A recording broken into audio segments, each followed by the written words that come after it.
thing is, there is no sentence that is non-political. There is no name.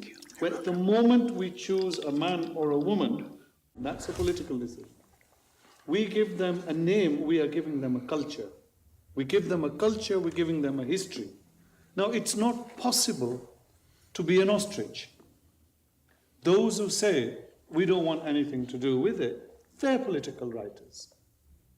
And the only difference is, nobody calls them political writers because they're writing what's called literature. When those of us who say that there's something fundamentally wrong with the world, and then we try to use the same craft with that world, therefore we become political writers. All writers without exception, therefore, are political writers. Those who want to write love poetry, love is an act of politics, for it stands against hatred. In my country, everything is politicized. If, for example, you criticize about the price, onion price or tomato, they say, this is labeled as anti-revolutionary things. One of the articles I received, a fantastic article about satanic verses by a Tunisian, written, it was rejected in all newspapers in Arab world. I read it and I found it a fantastic article. I published it, and I really received huge emails from Arab world. They said, how you dare to publish it, you are fantastic. And people, first of all, I told them, the fatwa is not Arabic, it's Iranian.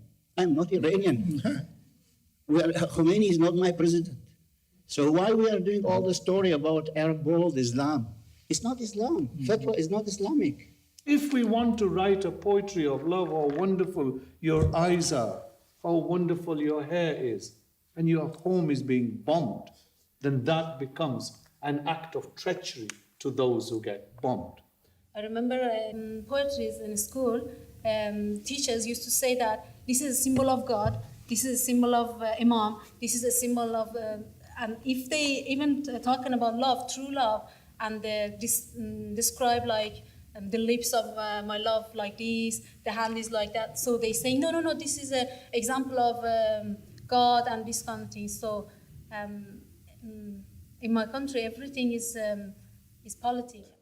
I don't see it somehow that I was preordained to write. I think I was lucky. And I was lucky to be in those societies, not to be damaged by the process of writing. But I saw damage when Walter Rodney was killed in Guyana for just doing something quite different, but political, in an out way, a direct confrontational way. We in Arab world, we like to write about things, the Arab author, but we are not free. I go back to Saudis, how they control everything in the media in Arab world, everything they make them paid. If you want to live with your kids and your family in peace, you have to work and shut your mouth because you have salary. That do we, at the moment of writing, actually, are we really writing a novel, if that's what we're discussing? Or are we really trying to understand a little bit about ourselves? The people who are paying 19 hours, 2 jobs, and have no time to think and reflect, if that band of people isn't getting smaller because the middle class is not growing because of a recession or whatever reason is going on, we know the society is doing very badly. So I do feel that writers are like a litmus test for the health of a society.